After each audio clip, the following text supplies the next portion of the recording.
มื่อเราได้รับผลของกรรม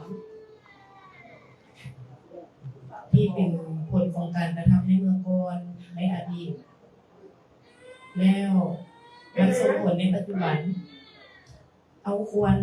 และปัจจุบันเราควรเห็นอย่างไรเพื่อจะให้ใจมันดีขึ้นแล้วโบไปโทษบางทีพระอาจารย์ก็เล่าแล้วเนาะไปขอโอกาสให้พระอาจารย์อธิบายถึงเพื่อสู่การสนทนาธรรมต่อไปถ้าหากว่าพวกเราได้รับผลของกรรมเก่าอันนี้ก็คงมุ่งไปถึงกรรมที่บ่ดีเราควรวางใจเท่าใดเราต้องรู้ไอ้คำว่ากรรมกับผลของกรรมนี้ก่อนพวกเราจึงจะสามารถจำแนกและทำความเข้าใจมันได้ภาษาบาลีมันใช้คำว่ากรรมะพวกเราบ่มีแนวสิเว้าพวกก็ทับศัพท์ไปเลยกรรมนะแปลว่าการกระทำเห็นบ่การกระทำทางกายเอิ้นว่ากายกรรมการกระทำทางวาจาเอิ้นว่าวจีกรรมการคิดทางใจเอิ้นว่ามโนกรรมดีก็ได้ชั่วก็ได้นี่เอิ้นว่ากรรมเนาะแต่สิ่งใดที่เฮาเฮ็ดเว้าคิดไปแล้วนี่มันต้องส่งผลแน่นอนเว้นเสียแต่ว่าเฮาจะเศร้าเกิดไอ้การเศร้าเกิดก็คือการบรรลุอรหันต์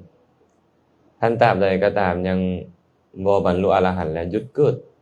มันก็ต้องตามไปส่งผลให้เฮาทั้งหมดตอนนี้ไม่ออกสมฟ้องเห็นอาจารย์บ่ฮู้บ่ว่ามันเป็นผลของกรรมเป็นผลของกรรมกรรมดีนั่นแหละจะสั่นจะเฮ็ดให้เฮาได้เห็นฮู้ที่น่าปรารถนาได้ยินเสียงที่อาจารย์เว้าบ่ก็บุญมันส่งผลกรรมดีส่งผลก็เป็นเหตุให้เฮาได้ฟังเสียงที่น่าพอใจแต่เฮาจะพอใจหรือบ่ก็อย่าแต่เสียงธรรมะเสียงคำเว้าของบุคคลนี่นะเอิ้นว่าผลของกรรมดีบางคนได้ฟังแล้วพอใจบางคนได้ฟังแล้วบ่พอใจเห็นบ่ตรงกันข้ามมาเนี่ยได้เห็นอุจจาระได้เห็นซากศพเน่าหรือได้เห็นสิ่งที่บ่น่าพอใจต่างๆก็เป็นผลของกรรมชั่วเนาะได้ยินคือกันได้ยินคนด่าว่าก็เป็นผลของกรรมชั่วมีบ่เวลาที่เฮาบ่มีความรับรู้ทางตาหูดังลิ้นกายใจเลยบ่มีแม่นบ่มีเพราะฉะนั้นเฮาก็เลยได้รับผลของกรรมอยู่ตลอดเวลาเลยต่างแต่ว่าเฮาจะรู้หรือบ่ว่านี่มันเป็นผลของกรรมแต่หลายคนเห็นฟังดมกลิ่นชิมรสชาติได้สัมผัสอันเป็นผลของกรรมเก่าแล้วเพลิดเพลินยินดีพอใจก็มีบางคนบ่พอใจโทสะก็มีแม่นหรือบ่แม่นเมื่อกี้เนี่ยครูบาเพิ่นบอกอาจารย์สันแบบนี้แหละมีแฮงเพิ่นว่าโล่งดีเพิ่นว่าสันอีหยังซาซึมิบาซาบิป่ะบาซาบิอาตมาก็เชื่อเนาะอาตมาก็เชื่อกุ้ยเข้าไป2คำงึบเลยน้ำตาซึมกระบาดคนเฮามักบ่คือกันเป็นบ่อันแซ่บฮ้อนนี่เป็นผลของกรรมดีหรือกรรมชั่วกรรมชั่วแต่บางคนมักตามบางห้องนี่คันหมู่ตำบ่เผ็ดเฮาบ่กินถามว่าเผ็ดนี่มันสุขหรือมันทุกข์แต่เฮามักเป็นผลของกรรมดีหรือกรรมชั่วผลของกรรมชั่วแต่เฮามักไปซื้อสิ้นเขาบ่ให้ขี้เพี้ยมาให้เห็นบ่อยากกินขี้มันหวานหรือขมเป็นผลของกรรมดีหรือกรรมชั่วแต่เฮามักข้าวทอดปลาแดกโอ้หอมปลาแดกบ้านใดหอมเห็นบ่แต่เฮามักแสดงว่าผลของกรรมดีก็ตามผลของกรรมชั่วก็ตามส่งผลให้เฮานี่นะเฮามักก็มีบ่มักก็มีต้องเป็นกลางๆเป็นนี่ก่อนนะแม้แต่ผลของกรรมดีส่งผลบางทีเฮาบ่มักบางทีเฮามัก ผลของกรรมชั่วส่งผลเนาะบางทีเฮามักบางทีเฮาบ่มักจะมักหรือบ่มักก็ตามบาปเกิดขึ้นในใจเพิ่นนี่เขาว่าสักแต่ว่าบ่บัดนี้เพิ่นเลยมักเว้าโวหารว่าเห็นสักแต่ว่าเห็นได้ยินสักแต่ว่าได้ยินดมกลิ่นชิมรสชาติได้สัมผัสสักแต่ว่าฮู้แจ้งธรรมารมณ์ทางใจสักแต่ว่าฮู้แจ้งแม่นยังไอ้สักแต่ว่านี่เขาเลยอธิบายกันว่าบ่ปรุงแต่งแต่ความจริงบ่มีที่จิตเซาปรุงแต่งบ่มีเลยจะคิดจะถูกปรุงแต่งอยู่ตลอดต่างกันแต่ว่าถูกปรุงแต่งด้วยบุญหรือถูกปรุงแต่งด้วยบาปคันใส่ใจได้ดีเอิ้นว่าสติสัมปชัญญะมาปรุงแต่งเห็นบ่มันก็บ่มีความโลภบ่มีอภิชฌามันก็บ่มีความโกรธบ่มีโทมนัสบาปอกุศลอย่างอื่นความอิจฉาริษยาความถือเนื้อถือตัวมันก็บ่มีอันนั้นเอิ้นว่าสักแต่ว่าเห็นแล้วบ่ปล่อยให้อกุศลเกิดขึ้นได้คือสติสัมปชัญญะเกิดขึ้นสมมุติไม่เอาสมปองเห็นผู้บ่าวหล่อๆผู้บ่าวเกาหลีเอาสมัยก่อนบ่ได้บ่เว้าตอนนี้เด้บ้าหล่อแท้แม่นบ่อันนั้นคืออวิชชาต้องการโอ้ยคันเป็นแฟนข่อยจักมื้อ2มื้อก็ว่าไปแม่นบ่นี่อันนี้เอิ้นว่าหยังอภิชฌาแม่นบ่ก็เห็นผู้บ่าวปากแบงมาได้บ่เนี่ยบ่นำซ้ำเป็นขี้เกียจเต็มตัวไปเลยอู้ยแม่นหรือบ่แม่นเนี่ยนี่มันปรุงแต่งบางเทื่อบ่เนี่ยเฮาเห็นปึ๊บเห็นคนหล่อๆงามๆโอ้เขาเฮ็ดบุญมาดีเนาะเบิ่งแม่เวลาบุญส่งผลเป็นแนวนี้แหละแม่นหยังเกิดขึ้นเนี่ยสติสัมปชัญญะแม่นบ่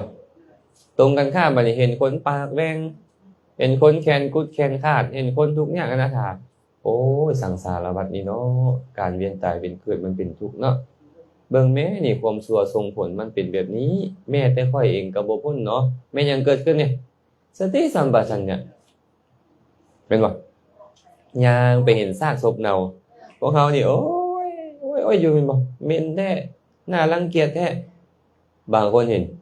โอ้อนิจจาวัฏสังขาราเนาะสังขารทั้งหลายทั้งปวงบ่เที่ยงเนาะมีความเกิดขึ้นดับไปเป็นธรรมดาเขาเป็นหยังเขาปัญญา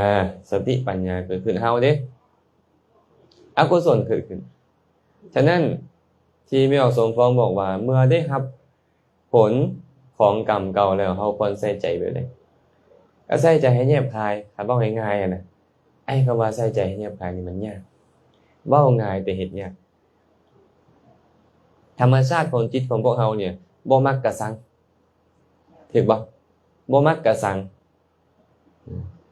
แต่ตัวสติสัมปชัญญะเนี่ยบ่เข้าไปทางมรรคบ่เข้าไปทางสังพิจารณาเห็นความจริงของมันยอมรับมันได้มันก็เลยจำเป็นต้องมีความเข้าใจ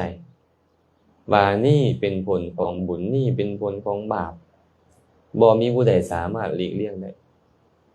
ปลูกพืชเช่นใดได้ครับผลเช่นนั้นแม้แต่พระสัมมาสัมพุทธเจ้าก็มีคติอันเดียวกันท่านใส่ใจไปแบบนี้มันก็บ่ถูกสมมุติว่าเฮาถือโกงไปบางคนถือโกง10ตื้อเป็นได้ล่ะคันถือโกงเฮาแม่นก็แม่ด่าป่ะยันนอนบ่หลับ3มื้อบางเทื่อโรคซึมเศร้าถามหาแม่นบ่อันนี้บ่ฮู้เหตุบ่ฮู้ผลสติสัมปชัญญะบ่เกิดขึ้นเลยเนาะถ้าสติสัมปชัญญะเกิดขึ้นก็โอ้เนาะกรรมข้ออธินาทานได้โอกาสแล้วเนาะอย่าว่าแต่ข้าพเจ้าเลยโดยที่สุดแม้แต่พระอรหันตสัมมาสัมพุทธเจ้าก็รับผลแบบเดียวกันนี่แหละผู้ใดสร้างกรรมเอาไว้แล้วกรรมนั้นต้องส่งผลไปนี่แหละคนเฮามีกรรมเป็นของตนแม่นบ่มีกรรมเป็นผู้ให้ผลเป็นแดนเกิดเป็นเผ่าพันธุ์เป็นที่เพิ่งอาศัยเฮาเฮ็ดกรรมอันใดไว้เฮานี่แหละจะรับผลของมันอีกอันเวลาตอนที่เฮาได้รับนั่นเฮาต้องได้คือต้องใส่ใจว่าเฮามีกรรมเป็นของตัวเองเรื่อยๆอันนี้เอิ้นว่าฝึกพระสัมมาสัมพุทธเจ้าก็เลยบอกว่าทำ5ประการควรพิจารณาเนืองๆเป็นบ่จะเป็นหญิงก็ตามชายก็ตามบรรพชิตนักบวชหรือคฤหัสถ์ก็ตาม5ประการมีหยังแน่แก่เจ็บตายเป็นธรรมดาพลัดพรากจากของรักของแหนเป็นธรรมดา และมีกรรมเป็นของตนเป็นต้นเป็นอย่างจึงต้องใส่ใจว่ามีกรรมเป็นของตนเนี่ยก็เพื่อให้รู้ว่ากรรมดีส่งผลดีกรรมชั่วส่งผลชั่วเฮาเฮ็ดแล้วก็ต้องได้เสวยผลของมันอันนี้เรียกว่าการฝึกน่าจะเป็นเฮ็ดให้เฮานี่ละกรรมชั่วเฮ็ดกรรมดีแต่ถึงอย่างใดก็ตามมันก็ต้องได้รับผลของมันอยู่ดีจะกรรมดีกรรมชั่วก็ตามหลายๆคนในสมัยพุทธกาลได้เห็นพระพุทธเจ้าแต่ว่าจะฆ่าพระพุทธเจ้าทั้งที่การได้เห็นพระพุทธเจ้านี่เป็นเรื่องง่ายบ่ง่ายเลยก่อนจะเป็นมนุษย์กันยากก่อนพระพุทธเจ้าจะอุบัติขึ้นมาในโลกกันยากและพระองค์อุบัติขึ้นมาในโลกแล้วจะเห็นพระองค์กันยากแสนยาก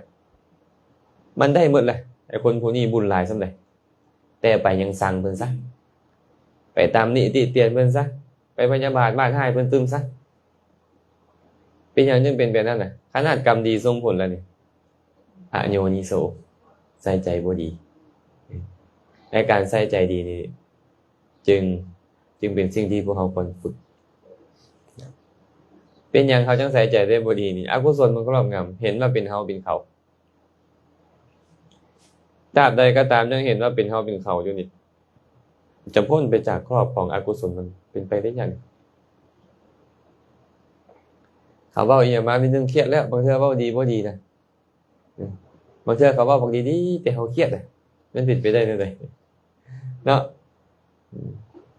เคยเห็นคนให้ทานแล้วเขาเครียดบ่เขาตำค่อยน้อยใจมีอิจฉาเขาตายเนาะเบิ่งแม่เขาให้มีแต่แนวดีๆทั้งที่สาธุการนำเด้อมันควรจะเป็นแบบนี้แต่ใส่ใจบ่ดีขึ้นมาเขาให้ทานตัวเองก็ยังทุกข์เห็นบ่ผู้ลางคนเห็นลูกเห็นเต้าบ่หรือว่าเห็นอ้ายเอ้ยน้องไปเฮ็ดบุญเฮ็ดแต่บุญอยู่วัดนั้นเบิ่งได้แม่ไอ้น้องตัวเองนี่น่าทุกข์ปานนี้นะทั้งที่น่าจะได้บุญนำเขาแม่นบ่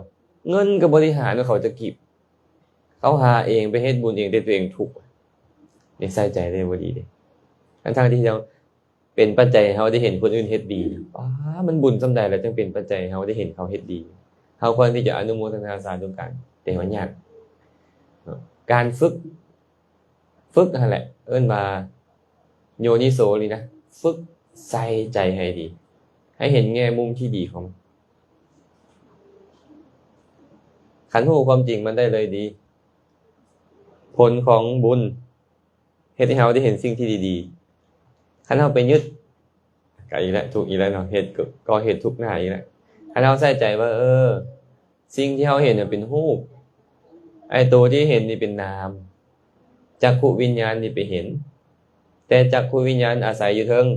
ตานี่ตาเป็นรูปจักขุวิญญาณเป็นวิญญาณขันธ์มันก็ไปจื้อสีนั้นพร้อมเอิ้นว่าสัญญา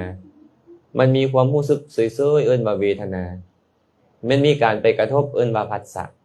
ขันธ์5ตัวนี้เกิดขึ้นแล้วมันยังตั้งอยู่ล่ะขันธ์5ตั้งอยู่แล้วมันยังแตกดับขันธ์5แตกดับอยู่ไสล่ะข่อยเจ้าหั่นน่ะบ่มีจะรูปดีรูปบ่ดีมันเป็นเพียงแค่รูปจะเป็นวิญญาณเป็นผลของบุญหรือบาปมันเป็นเพียงวิญญาณเวทนาสัญญาสังขารที่เกิดขึ้นกับมันก็เป็นเพียงนามธรรมอย่างหนึ่งนามไปเห็นรูปนามเห็นรูปนามเห็นรูปบ่มีข่อยบ่มีเจ้าจบเลยบุญก็เกิดตลอดเลยเอิ้นว่าปรุงแต่งเป็นอันนี้บ่แม่นว่าห้ามปรุงแต่งได้ปรุงแต่งเป็นเขาด่ามาขออภัยอาจเป็นคำหยาบอีหาบักหุงก็แล้วแต่แม่นบ่เขาด่ามาหั่นน่ะเนาะคันเฮาใส่ใจว่าเขาว่าเฮาเป็นได้ทุกข์บ่บัดนี้ทุกข์คันเราใส่ใจว่านี่เป็นเพียงเสียงเป็นอย่างไปหาผู้เสียงโสตวิญญาณแต่มันต้องมีเวทนาไปเสวยอารมณ์เป็นกลางๆมันต้องมีสัญญาไปจือจับมันต้องมีผัสสะไปกระทบมีเจตนาไปจงใจเป็นเอิ้นว่าสังขารกับเวทนาสัญญาสังขารนี่ไปฮู้เสียงมันตั้งอยู่ไสล่ะมันตั้งอยู่โสตประสาทนี่ที่เป็นรูปนี่รูปเวทนาสัญญาสังขารวิญญาณเป็นหยังขันธ์5บ่เป็นเฮาบ่เป็นเขาเลยมันเกิดขึ้นแล้วมันยังตั้งอยู่แล้วมันก็แตกดับอันนี้เอิ้นว่าวิปัสสนามันเกิดขึ้นนะเห็นเป็นเพียงรูปเป็นเพียงนามเป็นเพียงรูปเป็นเห็นดุเข้าไม่อีหยังเราจะทำให้จิตใจของผู้เห็นดุแบบนี้ได้บ่เนี่ยเป็นบ่ถ้าคือเฮานี่น่ะเหนียวโตนิดนึงก็โอ้ย จะไม่ทอดยิงทอดให้อันแดดก็ออกแค่ออกมาเป็นบอกเขาบ่ได้ฝึกเนาะคันผู้เพิ่นฝึกมาดีแล้วอ๋อความเย็นความร้อนความแข็งความอ่อนเป็นลักษณะของโพธพารมณ์เป็นรูปธรรมมากระทบกับกายประสาทเป็นรูปธรรมรูปกระทบรูปแล้วกายวิญญาณมาฮู้เวทนามาเสวยอารมณ์สัญญามาจื้อโพธพารมณ์นี่สังขารคือผัสสะเจตนาเป็นต้นมากระทบมาจงใจในอารมณ์ขันธ์สี่นี่มาอาศัยกายประสาทคือเอิ้นว่ารูปเป็นขันธ์ห้าขันธ์ห้าเกิดขึ้นไม่ยังแตกดับก็ขันธ์ห้าแตกดับขันธ์ห้าเกิดขันธ์ห้าดับขันธ์เห็นมันแบบนี้อยู่เรื่อยๆมันจะไปทุกข์อยู่ไสทุกข์ก็บ่มีแม่นบ่ทุกข์มันเป็นซื้อของบาปอกุศลในโทมนัสนี่นะเรื่องอะไรมันก็บ่มีคันมันเห็นแบบนี้อยู่ดุๆบ่มีเฮาบ่มีเขาเลยก็มีแต่เกิดกับดับเกิดกับดับเอามันเที่ยงอยู่ไสล่ะเนี่ยมันบ่เที่ยงมันก็เป็นทุกข์แม่นบ่แล้วมันบังคับบัญชาได้บ่ได้แต่มันก็เกิดแล้วก็ต้องดับอยู่แบบนี้ตลอดมั้ยก็บ่ได้อย่าเป็นมั้ยก็บ่ได้มีเหตุมันก็เกิดเมื่อเหตุมันก็ดับอันนี้ก็เอิ้นว่าการใส่ใจโดยเงียบหายการท่านผู้ที่จะฝึกกรรมฐานหมวดใดหมวดหนึ่งก็ตามมันต้องไปหาตัวนี้มาดิเจ้าเจริญสมาธิมามันก็ต้องออกมาพิจารณาตัวนี้ให้ได้มันจะคอยสิสลาดขึ้นคันมีแต่สมาธินั่งสมาธิเก่งแต่ตัวนี้บ่มาเลยไอ้ตัวปัญญาเห็นความเกิดดับแท้ๆนะมันก็เลยเป็นอันว่าปึกคือเก่าบางคนเขาบ่สนสมาธิเขาฮู้ไปนี่เรื่อยๆปัญญามันเกิดขึ้นเขาก็เบื่อหน่ายคลายกำหนัดได้แต่ว่าในขณะที่เจ้าฟุ้งซ่านอยู่เจ้าจะไปฮู้นี่มันยากซื่อๆเพิ่นก็เลยสอนให้เจริญสมาธิก่อนเมื่อสมาธิตั้งมั่นจะเห็นแจ้งตามความเป็นจริงได้ง่ายขึ้นแต่สำหรับบางบุคคลเขาบ่สันทัดในการเจริญสมาธิเขาก็เจริญวิปัสสนาไปเลยก็เอิ้นว่าสติปัฏฐานบัดนี้เอิ้นว่าสติปัฏฐานการพิจารณากายในกายครับบอกว่าอันใดได้เป็นกายครับก็เบิ่งลมหายใจเป็นต้นเนาะเป็นอย่างจึงเอิ้นมันว่ากายล่ะเพราะมันเป็นรูปกายอย่างหนึ่งไอ้ลมหายใจเนี่ยเป็นเพียงหนึ่งในทางกายนี้ถ้าเราพิจารณามันว่ามันบ่เที่ยงเป็นทุกข์เป็นอนัตตาได้มันก็คือวิปัสสนาเกิดขึ้นลมเข้าลมออกนี่เป็นรูปเนาะเป็นรูปตัวรูปลมไม่อย่างเป็นรูปลมไม่อย่างเป็นรูปลมไม่ได้แม่ยังไปฮู้ลมวิญญาณเป็นบ่วิญญาณมโนวิญญาณไปฮู้ลมและมโนวิญญาณมันมีเวทนาพร้อมมีสัญญาไปจือพร้อมมีสังขารไปกระทบไปปรุงแต่งพร้อมก็คือว่าเวทนาสัญญาสังขารวิญญาณเกิดขึ้นมาฮู้ลมมันตั้งอยู่ไสล่ะไอ้เวทนาสัญญาสังขารวิญญาณตั้งอยู่หขยวัตถุคือหัวใจนี่หัวใจเป็นฮู้หรือเป็นน้ำเป็นฮู้สี่อย่างนี่เป็นน้ำเอากระหูบน้ำเกิดขึ้นแล้วกระดับได้นี่จุดมุ่งหมายคือพระพุทธเจ้าอยากให้เอาหูก็คือตัวนี้แต่อาศัยตัวล่ออยู่นี่ก่อนอาศัยตัวล่อเพื่อนรู้ประมาณว่าใจของเขานี่เหมือนกับงัวใจของเขาเหมือนกับงัวเขากล้าคนอื่นละเต็มอยู่งัวกำลังย่างไปบริเวณที่มีเขากล้าเต็มเป็นได้งัวลิ้นก็เลือบหน้าลิ้นก็เลือบหลังมันบ่ไปหูดเอาเขากล้าเขากินมันบ่มีโทษบ่เนี่ยมีโทษอันนี้คือกันใจเขานี่เหมือนงัวถ้าหากว่างัวนี่บ่ได้มีเชือกมัดบ่มีหลักผูกไว้มันก็ไปครับไปตามสิ่งที่มันต้องการเป็นบ่เพิ่นเลยบอกว่าสตินี่เป็นเหมือนกับเชือกใจของเขาเหมือนกับงัวสติเหมือนเชือกเนาะไอ้กรรมฐานลมหายใจเป็นต้นนี่นะเป็นเหมือนหลักเจ้าก็เลยจำเป็นต้องเอาเสื้อคือสติเจ้านี่มาผูกงัวคือจิตเจ้านี่ไปอยู่กับหลักคือกรรมฐานข้อนั้นนะเมื่อจะอยู่กับกรรมฐานมันจะไปใส่ล่ะมันก็บ่ไปมันก็จะอ้อมๆอยู่แถวนั้นแหละเห็นป่ะเมื่ออ้อมๆอยู่ไปนี่มันก็อยู่ในอำนาจของเขาก็เฮ็ดให้มันเป็นไปได้เรื่อยๆไอ้สติสัมปชัญญะเกิดขึ้นอยู่เรื่อยเป็นชื่อของกุศลมันก็บ่ทุกข์ในขณะนั้นปัญญามันก็เกิดขึ้นมาได้ก็เห็นแจ้งตามความเป็นจริงในภายหลังเนาะฉะนั้นเด้อการใส่ใจให้แยบคายนั่นแหละก็คือฝึกคิด ต้องฝึกนะต้องฝึกคิดฝึกใส่ใจ แต่จะคิดจะใส่ใจได้เจ้าจำเป็นต้องฮู้ว่าอันใดเป็นรูปอันใดเป็นนามเดี๋ยวนี้เจ้ายังลุ่มหลงว่าเจ้าอยู่เดี๋ยวนี้ได้เป็นอย่างจงกรมน้ำเพิ่นบ่บ่บอกกับฮู้เพราะเฮามีอีหยังซุมื้อเนี่ยเซลฟี่ตอนนี้มาเดินจงกรมเด้อเพิ่นว่าเซลฟี่ก่อนบ่เจ้าบ่ต้องบอกค่อยฮู้แล้วแม่นบ่เพราะว่าอยู่ในอินเทอร์เน็ตจังเทื่อเฮานี่เนาะเฮาย่างเขาก็บอกว่าเฮาย่างเฮานั่งเขาก็บอกว่าเฮานั่งถามว่าไอ้เฮานี่คือไผเฮานี่คือไผมิจฉาทิฏฐิคันเฮานะเพราะบ่มีเฮาเป็นเพียงรูปเป็นเพียงนามเห็นบ่คันใช้สมมุตินี่ได้แต่เฮาหลงสมมุติเด้คันเฮาเห็นว่าเป็นเฮาอยู่ตามใดก็บ่ได้ต้องเห็นมันเป็นเพียงขันธ์5เกิดขึ้นขันธ์5ตั้งอยู่ขันธ์5ดับไปเจ้าก็ต้องไปแยกให้ได้ก่อนว่าอันใดเป็นขันธ์ใดล่ะอันใดเป็นขันธ์ใดให้บ่มีเจ้านะเดี๋ยวนี้ให้มันเป็นขันธ์5ให้ได้นะขันธ์ฮู้ไปนี้แล้วอันนี้เอิ้นว่าวิญญาณอันนี้เอิ้นว่าเวทนาอันนี้เอิ้นว่าสัญญาอันนี้เอิ้นว่าสังขารอันนี้เอิ้นว่ารูปมันก็บ่ได้ยึดคันมันเกี่ยวกับเรื่องรูปและนามมันบ่ได้เป็นเกี่ยวกับเฮามันก็บ่ถูกอันนี้การใส่ใจระดับสูงขึ้นเนาะคันส่วนการใส่ใจแบบที่เฮาเห็นได้ยินเป็นต้นในข้างนั้นๆน่ะนะก็แค่ว่าบางทีก็เห็นคนงามๆเห็นสิ่งงามๆก็เขาเฮ็ดบุญมาดีเนาะเห็นคนขี้ร้ายก็บาปส่งผลเขาแล้วเนาะได้ยินเสียง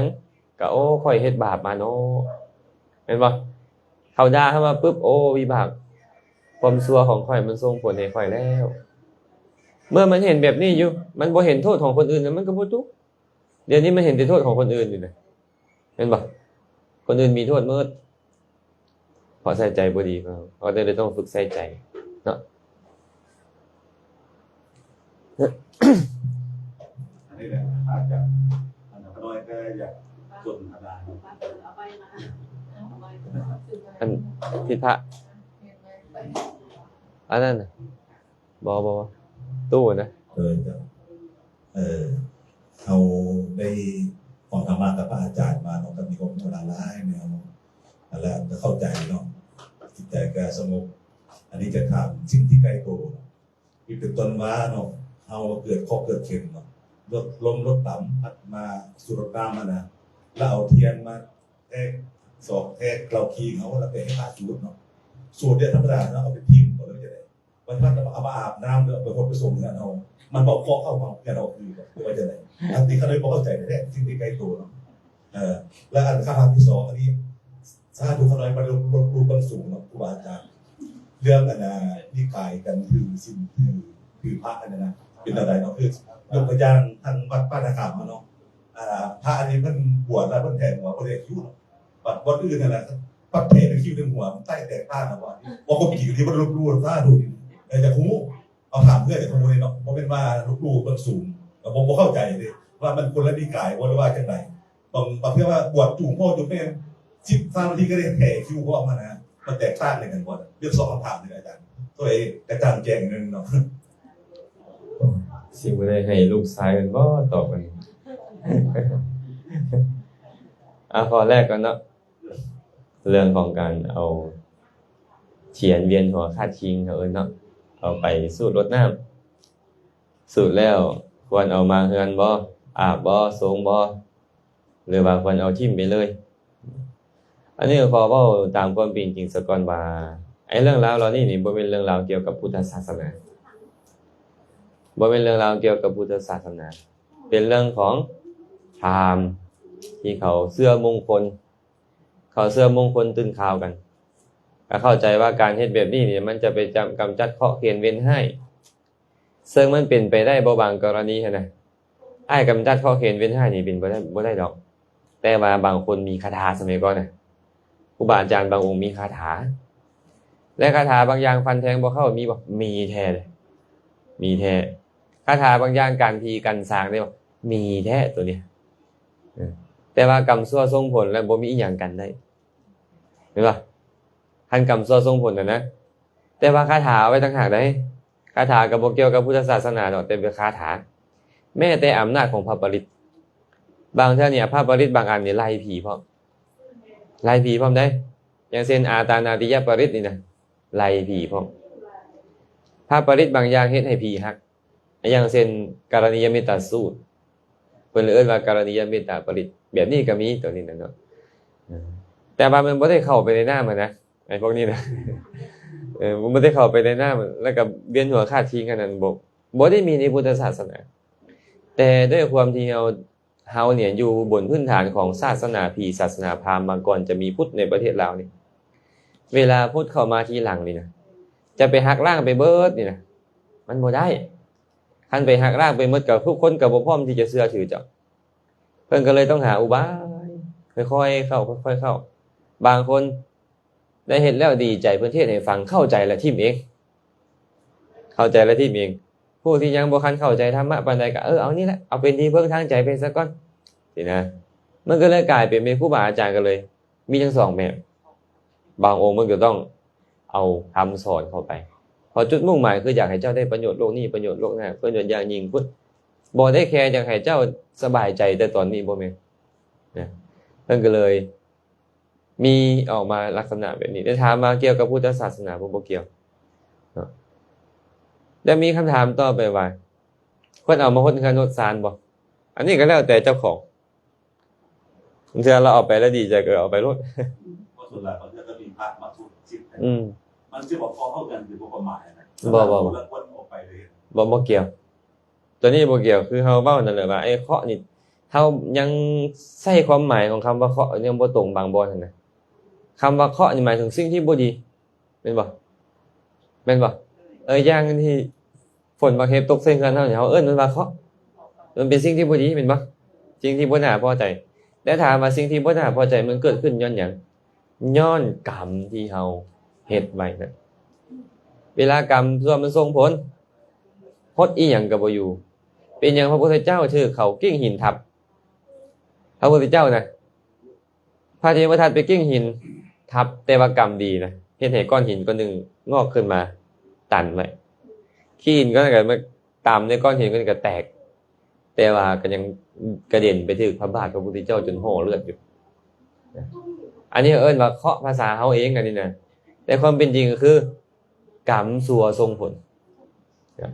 มันบ่ได้อยู่ที่น้ำมนต์หดหรือบ่ได้หดตัวนี้ให้เฮาเข้าใจไปนี่นะ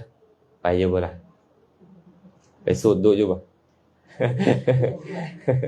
เนาะคันซั่นเนาะอันนี้ขอเว้าแบบนี้ว่าถ้าหากว่าเฮามีความประสงค์แบบใดก็แล้วแต่บ่ได้ผิดอีหยังตัวนี้บ่ได้ผิดอีหยังเนาะบ่มีการนำเคราะห์เข้านำเคราะห์ออกได้แบบนั้นไอ้เคราะห์ก็คือความคิดบ่ดีคำเว้าบ่ดีการกระทำบ่ดีเป็นเหตุของเคราะห์นั้นเข้าใจเนาะโอ้แต่อีกคำถามหลังนี่ตอบยากในคำถามหลังมันอยู่ในโลกนี้นี่นะศาสนาพุทธมีอยู่หลักๆ8ประเทศเนาะอาเทรวาสนี่นะแล้วก็ส่วนหลายก็เป็นมหายานเป็นอย่างจึงมีนิกายออกมาหลายไปนี้ก่อนให้ตีความหมายของแปลคำว่านิกายให้ฟังก่อนนิกายแปลว่าหมู่กลุ่มหมวดหมู่เอิ้นว่านิกายเนาะสมัยเริ่มแรกพุทธศาสนานี่นะบ่มีนิกายหลังจากที่พระพุทธเจ้าปรินิพพานแล้วเริ่มมีนิกายบัดนี้เกิดมาจากหยังละเบื้องต้นน่ะคนจะเอาแต่สิ่งที่ตัวเองฟังมาจากพระพุทธเจ้าอันอื่นบ่เอากลุ่มนึงก็เลยไปสังฆายนาพระอานนท์นี่รับมาเมื่อคำสอนของพระพุทธเจ้านี่นะพระอานนท์ก็เลยมาเว้านี่พระพุทธเจ้าแสดงไว้บ่นี้บ่นั้นทุกองค์รับเอาตามกันแต่สมัยก่อนเขาได้ปฏิสัมภิทาเว้าเทื่อเดียวฟังเทื่อเดียวจืดตลอดชีวิตปฏิสัมภิทาเนาะส่วนพระวินัยก็ไปฟังอุบาลีพระอุบาลีเว้าออกมาแล้วก็สวดตามกันให้จื้อเอาแบบนี้นํกันแบบนี้เอิ้นว่าสังฆายนาขึ้นมาทีนี้มีกลุ่มนึงเพิ่นบ่ไปสังฆายนาเพราะเพิ่นบ่เอาผู้ที่บ่มีความรู้นะผู้ที่บ่แตกฉานในพระไตรปิฎกผู้ที่บ่แม่นพระอรหันต์บ่ได้ปฏิสัมภิทาเพิ่นบ่เอาเพิ่นเอาแต่พระอรหันต์ที่ถึงพร้อมด้วยปฏิสัมภิทาพร้อมทรงพระไตรปิฎกพร้อม500องค์เอาไปเป็นต้นฉบับของเถรวาท ทีนี้กลุ่มหนึ่งบ่ได้ไปเพิ่นก็เลยบ่เอาเพิ่นว่าเหตุรถพวกเจ้าน่ะค่อยนี่ได้ฟังมาได้ค่อยสิเอาแต่แนวนั้นได้ฟังมาได้สิเอาแต่แนวนั้นก็เลยเป็นมาเพิ่นก็เอาแต่ซ้ำที่เพิ่นได้ยินมาอีกหลายร้อยหลายพันเรื่องที่เพิ่นบ่ได้ยินก็ยะเพิ่นบ่เอาค่อยจะเอาแต่สำหรับค่อยได้ฟังมาตอนหน้าพระพุทธเจ้ามันก็เลยเป็นกลุ่มของเขาบัดเนี่ยก็เลยเป็นแตกนิกายขึ้นมาดนๆเข้าก็เลยมีเถรวาทมหายานขึ้นมามหายานเขาไปแต่งเติมเอาใหม่บัดนี้ไปแต่งเติมเอาพระเอาทำคำสอนเขาแปลงปลอมแปลงขึ้นมาเขียนขึ้นมาไหมคิดว่ามันดีก็เขียนขึ้นสินะไอ้ปุถุชนเขียนเนาะกับพระพุทธเจ้าว่าไว้มันคนละเรื่องเลยเป็นป่ะกลุ่มนี้ก็เลยเอาตามใจเลยอยากกินข้าวแรงก่อนก็กินแต่ก็กินเจก็พอเหล้าค่อยอยากกินก็ได้แต่กินเหล้ากินน้อยๆพอให้มันเป็นยาสู้กำลังอย่างแบบประมาณนี้แหละเนาะเก็บเกลือไว้กินได้ในงาเป็นต้นนี่นะก็เลยมีแบบนี้ออกมาบ่เนี่ยมันก็เลยเริ่มแตกเป็นนิกายหลายนิกายขึ้นหลายนิกายขึ้นความคิดแตกต่างกันแม้แต่เถรวาทคือกันก็จนมาฮอดแถวสุวรรณภูมิหลังจากพระเจ้าอโศกมหาราชนี่นะทรงออกไปเผยแพร่ธรรมะแล้วทีนี้หลังจากที่เผยแพร่ธรรมะออกมาฮอดพม่าลาวไทยแล้วเนาะเมื่อคำสอนเข้ามาฮอดระแวกนี้แล้วนี่นะแต่ละประเทศก็ยึดหลักเดียวกันคือพระไตรปิฎกเถรวาทไปว่าเอาคำเว้าของพระเถระ500องค์นั้นเป็นประมาณบ่เอาอันอื่นบ่แต่งเพิ่มบ่เพิกถอนจะประพฤติตามนี่เท่านั้นลาวไทยกัมพูชาเมียนมาศรีลังกาอินเดียบัดนี้ก็เลยเป็นประเทศที่มีเถรวาทนี่หลักๆเนาะเวียดนามก็มีส่วนหนึ่งแต่ส่วนหลายเลยเป็นมหายานสมัยก่อนนะทีนี้เว้าเฉพาะเจาะจงลาวซะลาวนี่เขาต้องยอมรับว่าลาวนี่เคยเป็นเมืองขึ้นของสยามอยู่100 กว่าปีแม่นบ่อดีตนะเคยเป็นเมืองขึ้นของสยามอยู่100 กว่าปีเนาะแม้แต่กัมพูชาก็ยังเคยได้อิทธิพลไปจากไทยบัดนี้ไทยนี่เขาเริ่มมีการเปลี่ยนแปลงของการปฏิวัติอีกอย่างต่างๆนะเขาเลยคุมให้พระนี่นะแฉคิ้วคุมให้พระไทยนี่แฉคิ้ว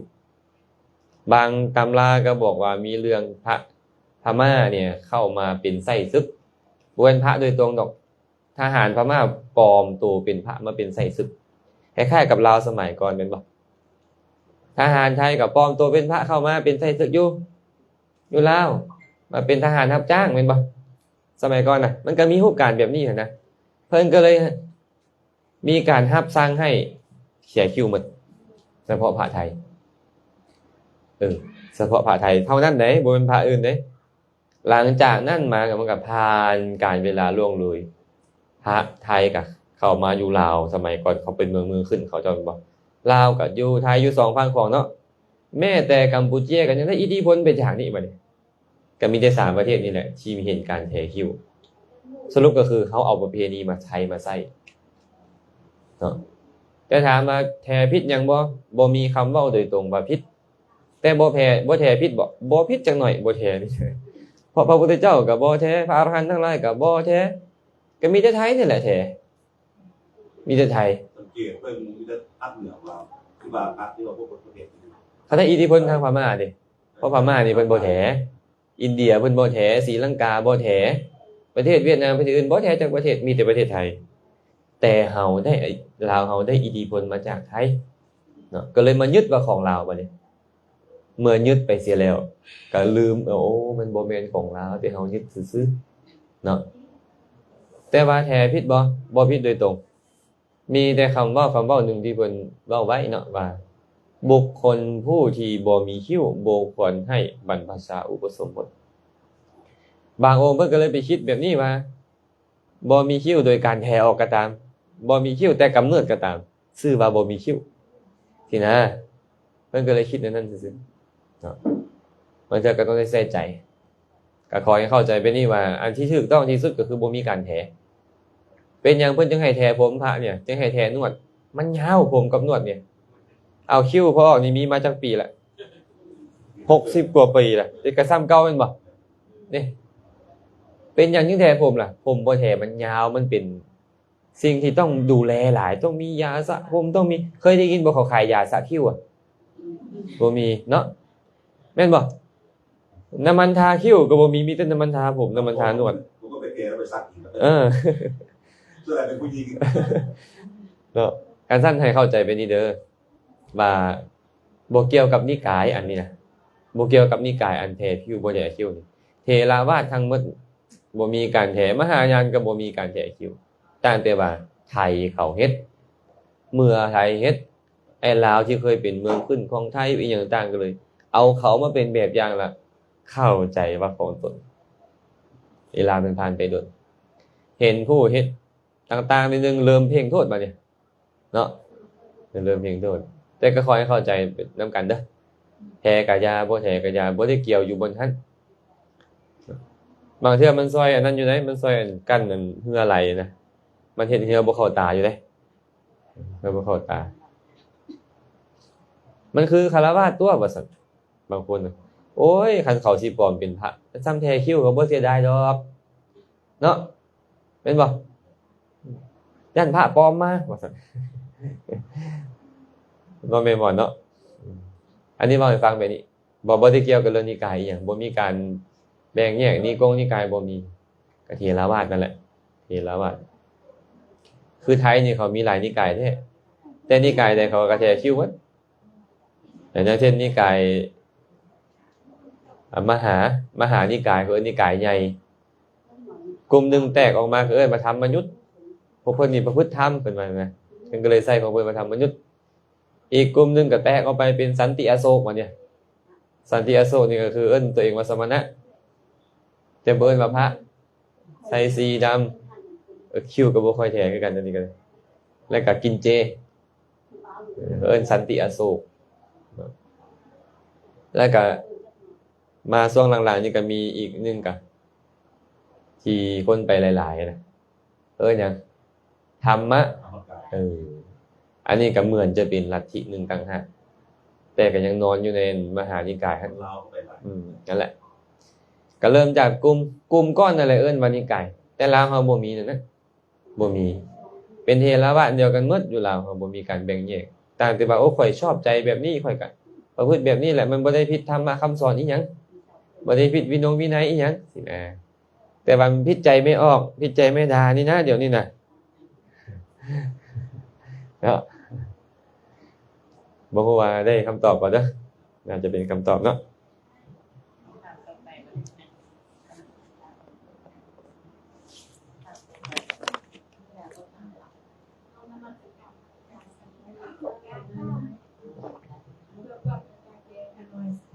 คือยกตัวอย่างลูกสาวกันน้อยขนาดนี้31 ปีแล้วแต่เราติดผู้บ่าวมาแต่อายุ24 25ติดผู้ได้กับเวลาที่จะมาเข้าหน้าอาจารย์น่าจะบอกเลิกหมดทุกคนมีเป็นวิบากกรรมอะไรจุดตาเข้ามาบอกได้ว่าเราจะยังอาจารย์ได้หนึ่งวัยบอกมาสมพ้นกับสามวัยอาจารย์เราก็บอกไปแจ้งเจง คำตอบว่าบ่ฮู้ได้บ่คำตอบให้ถูกแท้ก็คือบ่ฮู้นำเราเนาะชัดเจนที่สุดเลยตัวนี้น่ะถ้าหากว่าเฮาอิงอาศัยธรรมมันเว้าไปตามธรรมเนาะมันจะมีแนวนี้ที่พระพุทธเจ้าตรัสไว้ในสัพพะละหุสะสูตรพระองค์บอกว่าภิกษุทั้งหลายปิสุณวาจาคือวาจาส่อเสียดอันบุคคลเจริญกระทำให้หลายแล้ว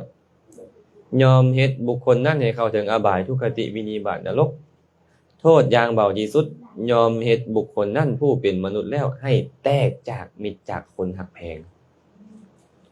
มันจะมีเหตุให้เฮานี่ต้อง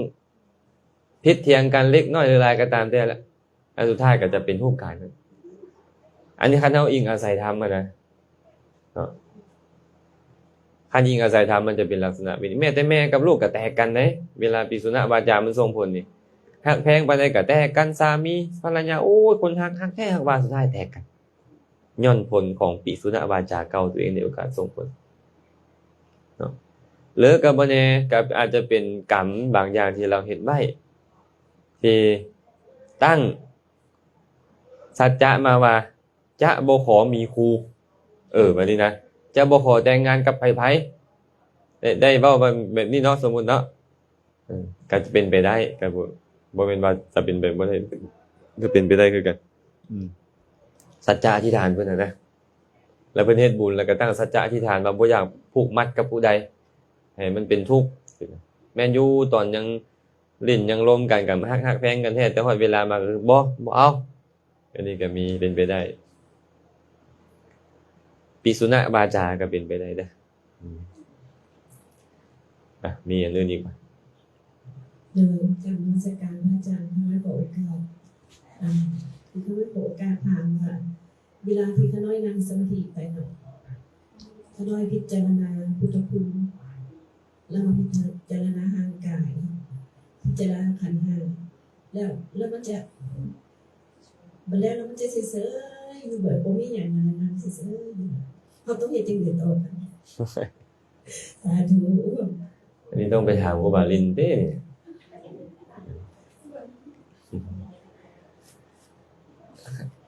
การปฏิบัติธรรมนี่นะก็เหมือนกับการเดินทางสมมุติเราต้องการคุมทรัพย์ถ้าเรายังฮู้แต่ว่าข้อยอยากได้คุมทรัพย์แต่เราบ่ฮู้บ่อนอยู่ของคุมทรัพย์และบ่ฮู้เส้นทางไปมันก็บ่สามารถไปฮอดคุมทรัพย์นั้นได้เดี๋ยวนี้เราฮู้แล้วว่านิพพานเราต้องการนี่นะเป็นบ่เราฮู้แต่นั้นแต่เราบ่ฮู้ว่านิพพานคือหยังและเส้นทางไปสู่นิพพานคือหยังมันก็บ่ได้การปฏิบัติธรรมคือกันเราก็เลยจำเป็นต้องฮู้ว่าสมถะเป็นแบบใดวิปัสสนาเป็นแบบใดกรรมฐานข้อนี้ควรเริ่มต้นประพฤติแบบใดหลังจากประพฤติไปแล้วมันจะมีลักษณะแบบใดเกิดขึ้นในระหว่างแล้วควรใส่ใจแนวใดต่อไปอันนี้ทางจับต้นชนปลายบ่ถูกมันก็บ่สามารถไปได้เนาะเอาอยากเจริญพุทธานุสติสมมุติแม่หมอนอยากเจริญพุทธานุสติจุดมุ่งหมายคือหยังล่ะอยากให้ได้ฌานบ่ได้พุทธานุสตินี่นะมันบ่แม่นกรรมฐานให้ได้ฌานเห็นป่ะท่านแม่หมอนอยากได้ฌานอยากเจริญสมาธิให้เกิดขึ้นแม่หมอนก็ต้องทิ่มพุทธานุสติเอาเป็นส่วนเบื้องต้นได้แต่ว่าที่เหลือก็ต้องไปหากรรมฐานหมวดอื่นอานาปานสติเป็นต้นแต่ว่าค่อยบ่สันทัดในการจะเบิ่งลมหายใจค่อยพิจารณาพุทธคุณได้ดีเอาค่อยบ่สนสมาธิแม่หมอนก็จะได้ความสงบอย่างหนึ่งเอิ้นว่าอุปจารสมาธิมีวรธรรมสงบในแม่หมอนต้องพิจารณาต่อพิจารณาแบบใดล่ะแม่หมอนก็ต้องฮู้ก่อนว่าอันใดคือพุทธานุสติบัดนี้แม่ออกสมฟองเป็นหยังคือพุทธานุสติเคยมีการถกเถียงกันขึ้นเป็นวงกว้างในโลกโซเชียลว่าพุทธคุณยังอยู่บางคนก็พุทธคุณบ่อยู่เห็นป่ะพุทธานุสติเนี่ยคือสติที่ระลึกถึงคุณของพระพุทธเจ้าก็แสดงว่าพุทธานุสติก็คือตัวสติบ่เป็นอย่างอื่นเห็นป่ะถามว่าตัวสติเนี่ยมันคือหยังล่ะในบรรดาขันธ์5นี่นะ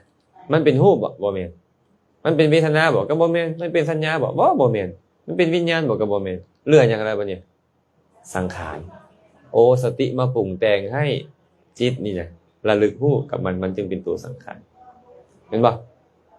ฉะนั้นนี่แสดงว่ามันต้องเกิดความกับเวทนาไปสู่เวอารมณ์เกิดพร้อมกับสัญญาไปจื้อพุทธคุณนั้นเห็นป่ะเกิดพร้อมผัสสะเอิ้นว่าสังขารไปกระทบเกิดมาพร้อมกับเจตนาเป็นต้นเอิ้นว่าสังขารไปปรุงแต่งนั้นแล้วก็เกิดพร้อมกับวิญญาณสรุปแล้วคือขันธ์4เกิดขึ้นพร้อมกันพุทธานุสติจึงหมายถึงตัวขันธ์4ที่มีสติเป็นประธานเนี่ย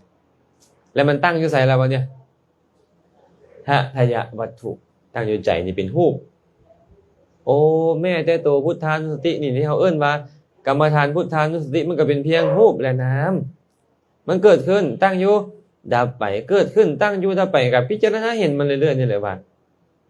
เกิดขึ้นตั้งอยู่ดับไปมันบ่เที่ยงเด้มันมีแล้วบ่มีเลยเด้มันมีแล้วบ่มีเห็นมันอยู่แบบนี้เรื่อยๆนะอันนี้วิธีการปฏิบัติโดยอาศัยพุทธานุสติให้ถึงความพ้นทุกข์ได้ บ่แม่นแค่ระลึกถึงพุทธคุณแล้วก็ปลื้มปิติเท่านั้นบ่แม่นอันนั้นดีแล้วเป็นสมาธิประเภทหนึ่งเอิ้นว่าพุทธานุสติในส่วนเบื้องต้นพุทธานุสตินี่คันเจริญให้ถึงที่สุดก็คือเจริญไปจนนิวรธรรมสงบบ่ฟุ้งซ่านบ่รำคาญแต่บ่ได้ฌานได้สำนิแม่นบ่ต้องใช้ตัวนี้เป็นฐานบัดนี้ก็เลยต้องมาพิจารณาให้มันเป็นขันธ์ห้าเป็นรูปเป็นนามให้ได้มันก็เลยจำเป็นต้องไปเรียนอภิธรรมหน่อยหนึ่งให้ฮู้ว่าอันนี้เป็นเวทนาอันนี้เป็นสัญญาอันนี้เป็นสังขารอันนี้เป็นวิญญาณบ่มันพิจารณาบ่ได้เด้อภิธรรมก็คือความจริงความจริงคือสภาวะอันจริงๆของที่เฮาเว้านี่ที่พุทธเจ้าแสดงไว้ในพระไตรปิฎกว่าสมมุติสมมุติได้บ่แม่นความจริงได้สมมุติแต่ตัวสภาพความเป็นจริงของมันเราต้องมาเบิ่งอภิธรรมมันก็เลยอธิบายความเป็นจริงเนาะว่าปรมัตถ์บ่เนี่ยก็ถ้าแม่นบ่ก็ต้องได้เข้าใจว่าเจริญอันใดแท้จะไปเจริญกายบ่เบิ่งห่างกายบ่มันเป็นกายคตาสติมันบ่แม่นพุทธานุสติกายคตาสติเขาเจริญฮอดไสเจริญจนฮอดฌานได้แต่บ่อยากเจริญให้ได้ฌานได้บ่ได้ก็ต้องเห็นมันเห็นกายเนี่ยโดยความบ่เที่ยงเป็นทุกข์เป็นอนัตตาในภายหลังแต่อาศัยมันกล่อมไปจนจิตสงบแล้วจึงค่อยมาพิจารณาในภายหลังหรือจะจนได้ฌานแล้วจึงออกจากฌานมาพิจารณาวิตกวิจารปีติสุขเอกคตานั่นว่าเป็นเพียงสังขารธรรมอย่างหนึ่งที่เกิดพร้อมกับเวทนาสัญญาสังขารอื่นและวิญญาณเป็นขันธ์สี่ตั้งอยู่หันจากวัตถุอันเป็นรูปขันธ์ห้าเกิดขึ้นตั้งอยู่ดับไปสรุปแล้วก็คือเจ้าเจริญสมาธิหมดใดก็ตามน้อมไปเพื่อให้ใจเจ้าสงบแล้วมาพิจารณาขันธ์ห้าตามความเป็นจริงมันต้องไปเบิ่งก่อนได้จะพิจารณารูปนามเราก็ต้องแยกรูปแยกนามให้เป็นอย่างนี้เสียงนี่เป็นรูปหรือเป็นนามเสียงเนี่ยฮะแล้วจะไปทำว่าเสียงเป็นรูปบ่ได้เลยเสียงเป็นนามบ่ได้เลยเสียงนี่เป็นรูปเป็นอย่างคือรูปว่าเป็นรูปฟังกับพระอาจารย์สูงน้อยนึงประมาณ2อาทิตย์เองประชุมสายยังบ่ได้เข้าใจละเอียดเสียงมันเป็นรูปเพราะมันเป็นอารมณ์ของนามมันบ่แม่นนามมันบ่แต่มันเป็นตัวถือรูปอันนี้เป็นหยังเนี่ยมือเห็นมือบ่เห็นเนาะมือรูปหยังบ่มือเอาน้ำร้อนมาใส่มือเดี๋ยวมือหู้หยังบ่มือบ่ฮู้หยังตัวฮู้คือนามเวทนาสัญญาสังขารวิญญาณมันเป็นฮู้ว่าโอ้ยร้อนอันนี้เป็นน้ำร้อนเห็นป่ะเพราะนั้นตัวกระทบก็คือตัวผัสสะบ่แม่นรูปนี่แท้ๆแล้วท่านเด้อต้องไปแยกใจแยกให้ดีซะก่อน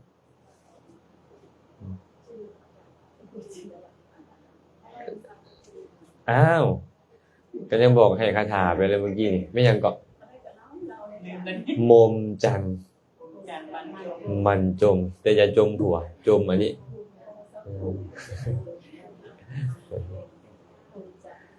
เข้าใจนะน้อยให้ภาวนาจิตอธิษฐานจิตไว้เวลาทำโอ้ยมีสติปัญญาเลยจดจำคำที่ครูบาอาจารย์ให้ธรรมะมาจะได้ถ้าว่ายังบ่ได้รู้พ้นในการมาเรียนในวัฏสงสารที่อยู่ในชีวิตและจำให้มันเลย สาธุดีละคำถามตัวไปทำไมยังไงนวัตการอาจารย์ในคณะสงฆ์คณะขอโอกาสถามเมื่อเขาตายไปแล้วตกนรกทุกคนต้องได้ไปตอบคำถามภายในมือทุกคนกิระภาษาบาลีได้ยินมาว่าเป็นภาษาลาวในเทวทูตสูตรในมัชฌิมานิกายนำแล้วก็อยู่ในอังคุตรนิกายติกานิบาตก็มีพระพุทธเจ้าว่าไว้แบบนี้ว่าภิกษุทั้งหลาย เหมือนกับเฮือนสองหลัง อยู่สองข้างทาง ที่มีประตูทางออกทางเดียวเฮือนอยู่ข้างมีประตูออกประตูเดียวเฮือนอยู่ฝั่งภาคขวาก็มีประตูออกในที่นั่นมีบุรุษผู้มีตาดีคนหนึ่งนั่งอยู่ในระหว่างกลางก็ยอมเห็นได้ว่า คนที่ออกมาจากเฮือนหลังนี้หรือเข้าไปสู่เฮือนหลังนี้มีจักคนผู้ใดแน่ชั้นใดก็ชั้นนั้นเพิ่นว่าเฮาตถาคตก็เห็นบุคคลผู้ประพฤติสุจริตด้วยกายวาจาใจผู้บ่ขี้ทีบ่มักตำหนิติเตียนพระอริยเจ้าเป็นผู้มีความเห็นตรงหลังจากแต่กายทำลายไปสู่ไปเป็นมนุษย์ก็มีไปเป็นเทวดาก็มีและยอมเห็นยอมรู้ตามความเป็นจริงว่าบุคคลผู้ประกอบทุจริตด้วยกายวาจาใจเป็นคนตนีทีเหนียวมักตำหนิติเตียนพระอริยเจ้ามีความเห็นผิดหลังจากแต่กายทำลายแล้วไปเกิดเป็นสัตว์เดรัจฉานก็มีไปเกิดเป็นเปรตวิสัยก็มีหรือหลังจากแต่กายทำลายแล้วยอมเข้าถึงนรกก็มีที่ผู้ทั้งหลายสัตว์นรกยมพิบาลดึงไปทีแขนแดชีผมเป็นต้นแดเข้าไปหาพญายมในขณะนั้นยอมกล่าวกับพญายมว่าขอมหาราชบุคคลนี้บ่ประพฤติดีมีแต่ประพฤติชั่วด้วยกายวาจาใจขอพระองค์จงลงโทษจายมพิบาลจะซักถามถึงเทวทูตทั้งห้าหากในติกนิบาตกับเทวทูตทั้งสามมีแน่นอนเทวทูตที่หนึ่งก็คือคนเกิดแก่ที่สามคนเจ็บที่สี่คนตายที่ห้าคนถูกลงโทษคนถูกลงโทษถูกตัดแขนตัดขาบ่จิ้มแทงอวัยวะเจาะหูเจาะตาเป็นต้นทอดด้วยน้ำมันเป็นต้นว่าเทวดาขออภัยหากวันยมทูตถามแบบนี้แล้วพวกสัตว์นรกตอบว่าบ่ฮู้พญายมก็จะมิตรจายมพิบาลก็จะฮู้ว่าต้องนำไปลงโทษเมื่อพระพุทธเจ้าตรัสแบบนี้เขาก็เลยมาถามมีคำถามเกิดขึ้นว่าทุกคนบ่ตายและตกนรกต้องไปแบบนี้ตอบว่าบ่แม่นทุกคนบ่แม่นทุกคนเด้อนะนักโทษที่อยู่ในโลกนี้เป็นแนวใดนรกเป็นจังได๋สมมุติว่าบางคนฆ่าแม่ฆ่าพ่อไปทุบตีผู้คนตามถนนหนทางไปเลยบ่มีสติสตังค์อีหยังอยากฆ่าไผอยากตีไผตีไปเบิดบุคคลเช่นนี้บ่จำเป็นต้องนำไปพิพากษาวิสามันเลยยิงทิ่มไปแล้วก็แล้วเห็นบ่นักโทษบางคนต้องสืบหาหลักฐานข้อมูลจบดีแม่นตามที่เขาเว้ามาใช่บ่จึงค่อยไปจับกุมบางทีจับกุมมาแล้วก็ต้องมีการไต่สวนจบดีจึงค่อยลงโทษปรับใหม่ได้เห็นบ่จองจำได้ประหารชีวิตเดียวตามลำดับแต่สำหรับพวกที่เขาเฮ็ดซั่วหลายๆนี่วิสามันเลยกระสั่นสัตว์นรกผู้ที่ตายแล้วไปเกิดเป็นสัตว์นรกนี่บางคนเท่านั้นที่ถูกไต่สวนบางคนบ่ถูกไต่สวนอย่างเช่นพระเทวทัตบ่มีการไต่สวนเลยแผ่นดินสูบลงตายแล้วก็ไปเกิดในอเวจีเลยเนาะพระเจ้าสุปพุทธะเห็นบ่นางจินจะมณวิกายักษ์ที่ชื่อว่านันทะที่ชื่อแผ่นดินสูบพวกที่บาปนักๆนี่นะบ่จำเป็นต้องถูกไต่สวนแต่สำหรับคือพวกเขาตอนใกล้ตายใจดันบ่ดี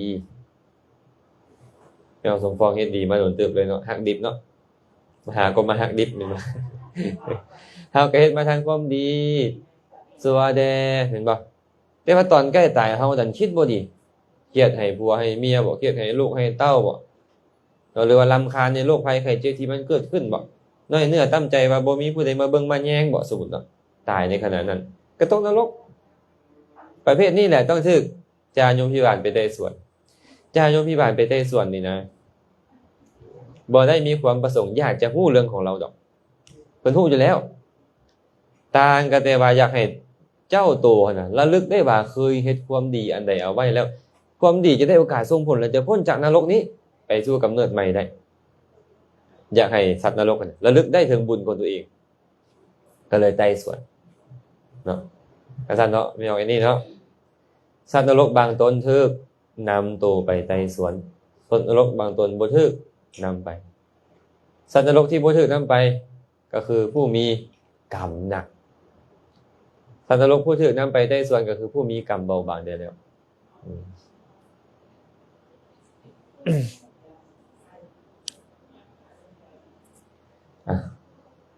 ทันบ่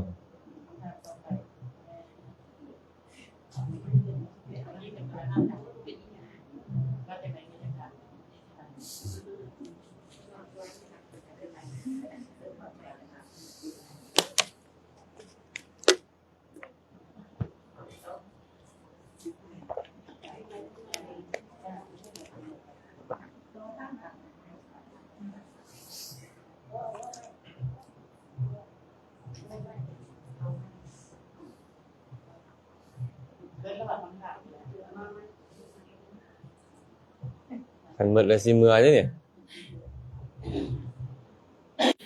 ด้วยคำว่าทางสายกลาง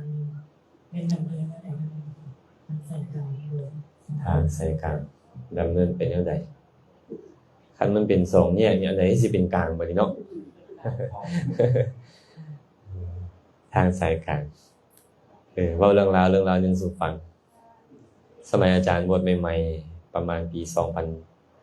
2009ก็มีโยมคนหนึ่งมาขอปวารณาโหดส่งมาตั้งกองโหดนะก็เลยครับโหดไปโหดน้ำเดือน11หนาวบ่หนาวนี่นะเอาน้ำแข็งตื้มซะไปโหดเนาะหลังจากโหดส่งเรียบร้อยเขาก็มีถวายลาภเงินลาภทองถวายเงินถวายทองเนาะเงินสดนะคำสดที่นี่เวลากระพานไปอาตมาก็ไปศึกษาธรรมวินัยเนาะไปเรียนวินัยไปเรียนอย่างมาก็เลยกลับไปวัดเก่าเพิ่นก็ไปพอดีเพิ่นก็เลยโอ้เห็นลูกพระลูกแล้วเพิ่นว่าแต่งขัน5ขัน8มาจังดีเอาเงินเป็นปึกวางให้ขันนั้นพร้อมเลยนะอ้าวครูบาเอ้ยเขาเอิ้นสมเด็จเนาะสมเด็จเอ้ยคนเธอนึงเอิ้นสมเด็จเนาะเอาไว้ใส่ไว้จ่ายเด้อ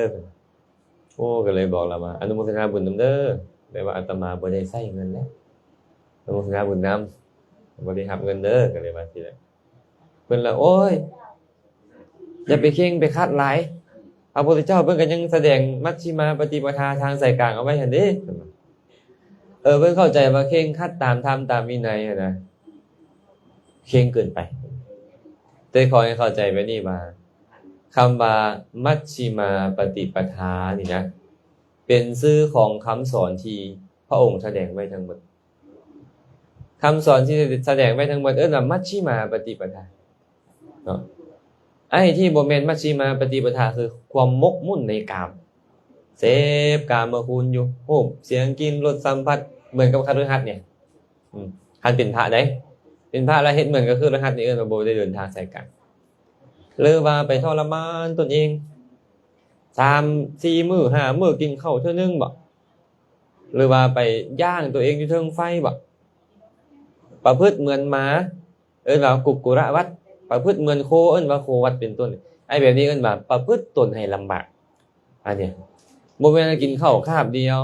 บ่ใช้เงินใช้ทองแล้วว่าเข่งบ่แม่นอันนี้เข่งคัดตามวินัยบ่ได้แม่นเข่งแบบที่พระพุทธเจ้าว่าอัตตกิลมัฏฐานุโยคบ่แม่น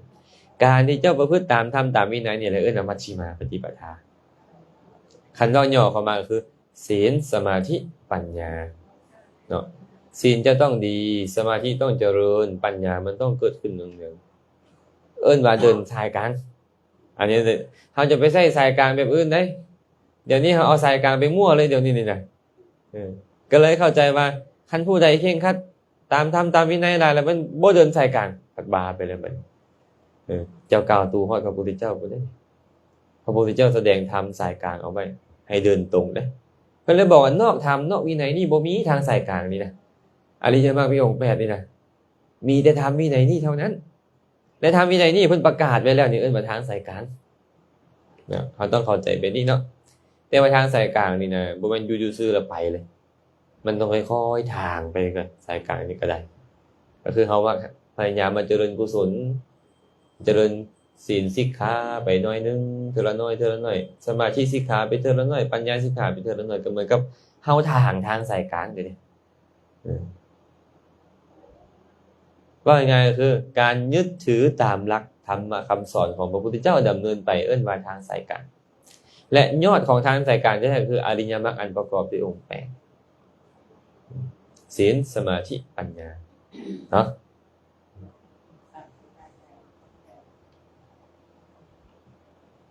คำถามต่อไปเดี๋ยวนี้มา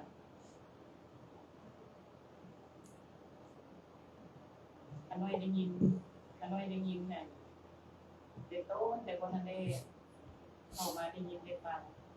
จากเพื่อนแบบนี้เนี่ยเราคิดไปถามมาทางสายกลางเลยนะที่เราคุณเล่าแต่เราคิดเกินไปก็เพราะเอางานเกินไปก็เราทีนี้ก็ได้ปัญญาจากหลายอย่างเรียนพอ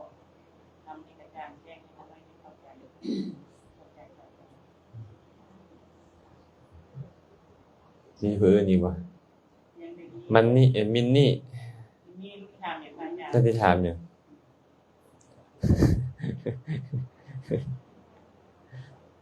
มีบ่คำถามจ้ะบ่มี มีค่ะทำเนี่ยทำเป็นโง่ๆก็ได้ทำเป็นตัวเองเข้าใจอย่างไรมีป่ะ ขอการถามคำถามหนึ่งคนก็สงสัยว่าการถือศีลรับของได้หรือเปล่า ถือศีลอุโบสถใส่เครื่องประดับได้เลยบ่มันมีศีลข้อหนึ่งนัจจะคีตะวาทิตะวิสุกะทัสสนะมาลาคันทะวิเลปนะทาลนะมันดนะวิภูสนัฏฐานา เวรมณีสิกขาปะทังสมาธิยามิเฮาจะงดเว้นจากการฟ้อนรำขับห้องดีดสีตีเป่าการเบิงการละเล่นอันเป็นข้าศึกของพรหมจรรย์และเว้นจากการทรงมาลาทัดดอกไม้ทาเครื่องรูปไล้ของหอมอันเป็นฐานะของการประดับและตกแต่งคันเว้าโดยตรงก็คือการทรงมาลาทัดดอกไม้ทาเครื่องรูปไล้ของหอมเพื่อประดับตกแต่งไอ้เครื่องประดับโดยตรงมันก็บ่มีโดยตรงแต่มีคำว่าประดับตกแต่งอยู่ผู้บางคนก็เลยบ่อาศัยเลยเครื่องประดับแต่เป็นเรื่องที่แปลกในสมัยพุทธกาลเวลาเขาเจ้าเอาเครื่องประดับไปนำเวลาจะไปเฝ้าพระพุทธเจ้าก็มักถอดแม้แต่นางวิสาขาคือกันเนาะฉะนั้นโดยตรงกันก็บ่มีแต่มีคำว่าเรื่องของการประดับตกแต่งไว้แต่ว่ามาลาคือพวกดอกไม้พวงมาลัยเนาะคันทะของหอมวิเลปนะเครื่องรูปทาต่างๆมันดนะวิภูสนัฏฐานาและอันเป็นฐานะแห่งการประดับและตกแต่งถ้าสมมติว่าเขาไปทาเขาแป้งนี่นะพิษศีลบ่พอเนี่ยพิษบ่ไม่ออกที่ทาครีมกันแดดนี่พิษบ่ศีล 8ละพิษเนาะเป็นอย่างยังพิษประดับคันเฮาบ่ได้ประดับด้วยบ่เนี่ยโอ้ข่อยแสบมืดหน้าข่อยนี่บ่ทาก็มันแสบ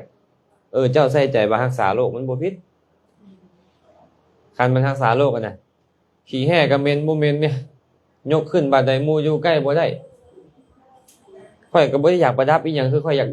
ให้กลิ่นเหม็นมันหายไปตอนนี้ซื่อๆอันนี้กรณีแบบนี้เนี่ยไม่หมดเนาะบ่ได้ประดับ ศึกษา บทเนี่ยขนาดอยู่ใกล้รวมกันอยู่ตอนนี้เฮาบ่ได้ใส่ให้ใจให้มันหอมให้มันงามมันเจ็บเดี๋ยวนี้มันแสบเบิ่งหน้านี่นะบ่แม่นใส่ป้องกันบ่ให้มันแสบบ่แม่นซั่นมันแสบแล้วเฮาใส่เอิ้นว่ารักษาโรคนี่รักษาโรคอันคือพระนี่สบู่หอมก็ใส่บ่ได้พระสบู่หอมก็ใส่บ่ได้นอกจากว่าใส่ใจว่ามันเหม็นร่างกายนี่เหม็นจะกำจัดกลิ่นเหม็นจังค่อยได้เด้อยากให้ตัวเองหอมบ่ได้ต่างบ่อยากกำจัดกลิ่นเหม็นกับอยากให้ตัวเองหอมเนี่ยบ่เหม็นก็ใส่คันอยากให้ตัวเองหอมแม่นบ่ คันว่ามันโอ้บางทีแห่นี่บ่อยู่ใกล้หมู่ก็อยู่ใกล้บ่ได้แล้วนี่นะโอ้ก็พอกำจัดมันแหล้เนาะแม่นบ่เนาะแต่ว่าบ่ได้อยากให้ตัวเองหอมดอกคือเวลาเฮาทาอย่างเช่นขี้แห้อย่างคือครูบาอาจารย์อยู่วัดป่านาคามเนี่ยพระเจ้าจะใส่หินส้มกับมีโคโลนรุ่นหนึงกันหินเอาเขาหินส้มเฮ็ดนะจะกาหมากมงหมากไม้นะคือบ่ให้มีกลิ่นคันมันมีกลิ่นน้อยหนึงก็บ่เป็นหยังเอาแบบนั้นจะบ่มีการประดับตกแต่งญาติโยมเหมือนกันเด้รักษาศีลอุโบสถก็คือบ่มีการทาบางคนก็บวชเป็นแม่ขาวแหหัวเลยหน้าก็ยังขาวอ่องต้องอยู่นี่บ้าบ่ขี้หายบ่ดอกพวกเขาเนาะคันว่าเฮ็ดบ่ได้ก็เอาศีล5เอาซะก็บ่เป็นหยังดอกผัดยันหมู่บ่เคารพบ่เลยจังได๋คันว่าบ่ว่าถือศีล8ฮะเรื่องใดไม่ออกต่อเนาะ เด้ออันโดยตรงมันมีในนั้นบ่มีโดยตรง แต่ว่าเป็นพระนี่บ่ได้เด้เป็นพระนี่บ่ได้เนาะกำลังเว้าอยู่ตอนนี้แหละอันนี้เฮาเว้าเรื่องอุโบสถอยู่เฮาเว้าเรื่องศีลอุโบสถก็คือพระเนี่ยแม้แต่ใช้รูปปักคำเพื่อประดับตกแต่งให้ดูดีมีสง่าก็เป็นอาบัติคือกันบ่ได้เด้ไม่ได้ไปใส่แขนเพื่อให้ดูดีมีสง่าก็บ่ได้คือกับประดับตกแต่งญาติโยมก็ลองพิจารณาเอาคันว่างดได้ก็ดีไปเนาะ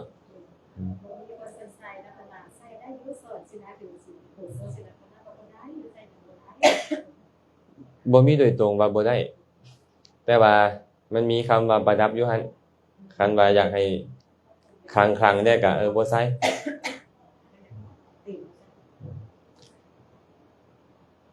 แม่หมอนก็มีอยู่บ่ซอยหรือว่าขายไปแล้วดีอันเนี้ยบ่ต้องห่วงไม่ออกดิไม่ออกบี้ยัง3เส้นอะมีอย่างอื่นอีกบ่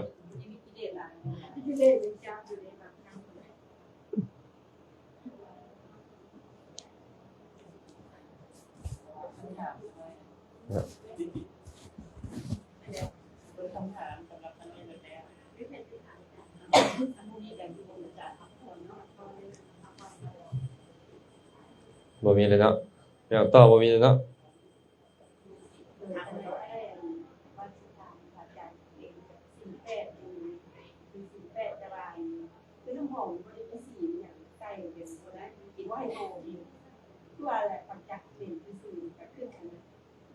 น้ำหอมแบบใดมันบ่มีเกี่ยวกับสี น้ำหอมแบบใดก็ประดับตกแต่งบ่ได้แม้แต่สบู่หอมก็บ่ควรใช้คันรักษาศีล8นั่นน่ะเว้นแต่ว่ากลิ่นตัวเหม็นแฮงหรือว่ามันคายเอาแท้เอาว่ามันก็บ่มีสบู่อื่นแล้วที่มันจะกำจัดคายได้ก็เฮาใส่ใจตัวไปกำจัดคายบ่ได้ใส่ใจประดับตกแต่งอาจารย์ตัวนี้ขึ้นอยู่ที่เฮาน้อมไปบ่ได้บ่คะ แม่นๆๆเจตนานั่นแหละเจตนาของเฮาน้อมไปว่ากินตัวเฮากินก็ฮู้ด้วยตัวเองเนาะว่ากินคือกินนี่ก็รักษาเนาะคั่นได้เนาะรักษาเพื่อบ่ให้มันหมิ่นไปใส่คนอื่นแต่ว่าถ้าว่ากินเฮาน้อมไปว่าตกแต่งเพื่อให้มันหอมให้มันนี่มันก็เกิดอกุศลต่อคนอื่นที่ไปปฏิบัติด้วยกันบ่คั่นอันนั้นบ่เกี่ยวดอกตัวนั้นน่ะเขาได้กลิ่นหอมมันเป็นวิบากที่ดีของเขาต่างแต่ว่าไอ้จะผิดศีลหรือบ่ผิดศีลมันอยู่ที่เฮาตัวของเฮาคันเฮาใส่ใจบ่ถูกก็ผิดศีลคันใส่ใจถูกก็บ่ผิดศีลทีนี้ทำไมเข้าใจว่าการที่รักษาเฮาก็คือรักษาคือจิตของเฮามันไวนะคะเนาะสมมุติแม่บี้นี่ก็ไปรักษาศีล8นะทำไมก็ไปศีล8แม่บี้ก็ใส่น้ำหอมอยู่คิดกันน้อยก็เป็นต้องแบบนี้แม่บี้รักษาศีล8ยังใส่น้ำหอมประมาณนี้หั่นนะบ่อันนี้บ่เกี่ยวกับเราใจของเฮาใจเฮาบ่เสียหายเอง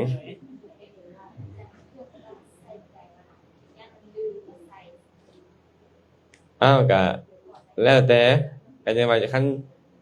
เพิ่นเว้าเรื่องการประดับเจตนาประดับให้จบให้งามไอ้สิขาบทข้อนี้นะให้หอมให้ดูดีนะ